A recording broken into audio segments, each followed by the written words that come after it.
নাম স্যার নাম তো অনেক মাস ধরে আমরা এই খবরটা পাইছিলাম যে এখানে একটা কিছু খারাপ চলতেছে। তো বাড়ির মালিক ওইটা বুঝতে পারছে না, কিন্তু এখন যা দেখা গেছে আজকে অনেকজন মেয়ে ছেলে নিয়ে এখানে একটা আড্ডা চলতে আছে। আমরা এই অনুযায়ী ক্লাবের তারা উদ্যোগ নিয়ে এখানে আমরা এলাকাবাসী যারা আছি তারা সহ আমরা এখানে একটা অভিযান চালাচ্ছি এবং এখানে দেখা গেছে কয়েকটা মেয়ে এবং দুটা ছেলে পাওয়া গেছে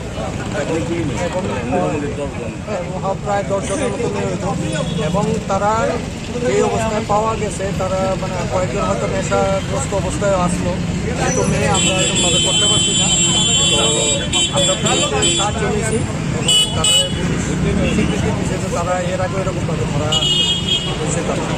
তো এই জায়গায় ভীষণ খুশি ক্লাবের ব্যবহারে, যে ক্লাবের কার্যকলাপ সত্ত্বেও ক্লাব সদস্যরা সঙ্গে সঙ্গে আইসে এবং আমরা সহযোগিতা করছি। জায়গাটা কোন জায়গাটা?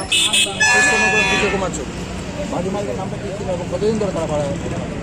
তারা 6 থেকে 7 মাস ভাড়া থাকতো আগে ওইদিকে, এখন মতো 2-2.5 মাস এখানে আসে। তো বাড়ির মালিক জানতো না, আমরাও প্রথম বুঝতে পারছি না। পরে যখন আমরা সন্দেহ হয়েছি আমরা বাড়ির মালিককে দিয়েছি, হওয়ার পরে বাড়ির মালিক ওয়ার্নিং দিছে। ওয়ার্নিং দেওয়ার পরে তারা তারপরেও বুকিং মুক্তাসি করতেছে। তো আজকে এই ঘটনাটা যখন হয়েছে তখন আমরা ক্লাবের তারপরে জানানো হয়েছে, ক্লাবের সবাই মিলেছিলাম, তাদের দায়িত্ব দিয়েছিলাম। সন্দেহজনক গতিবিধি কতদিন ধরে আপনাদের নজর আসছে? আমরা 15-20 দিন যাবত এটা লক্ষ্য করতেছি। 15-20 দিন যাবত এটা মানে বাইরে গেছে।